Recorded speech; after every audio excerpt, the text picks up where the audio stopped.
Hi, my name's Chris, and today I want to talk a little bit about using scroll boxes in Adobe Captivate 2017.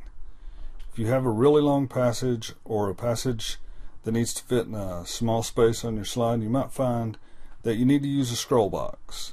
Fortunately, that's fairly easy in Adobe Captivate 2017, and the solution I'm going to show you will work for responsive projects with breakpoints and blank projects. If you're using fluid boxes, you may want to look at another option.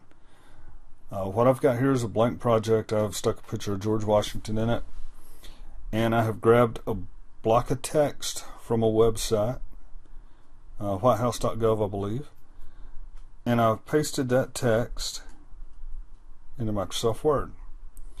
Now, you don't have to use Word. You can use Google Sheets or any word processor that will let you save your document as a web page. So I've pasted this in, and now I'm going to save it. So I'm going to click on File, Save As, pick where I'm going to save it at, and I'm just going to call this one GW. And then I'm going to save as type. I'm going to change that to web page. I'm going to click Save. Minimize this, and now we're going to go to that folder where I saved it. And you'll see, here's the file I saved, GW, and GW_files. So I'm going to pick both of those.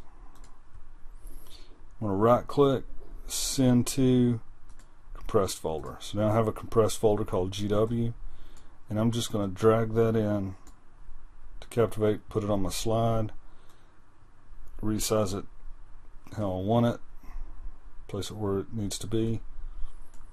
Notice over here on the right we have the options for a border and scrolling. I'm going to leave them both checked. And now when I preview this, I should have a box of scrolling text. So let's preview it. HTML5 in browser. As always, it's going to open up in Chrome, and we have a box of scrolling text. And that is how you add scrolling text to a project in Captivate 2017. As always, I hope you learned something. I hope you enjoyed the video.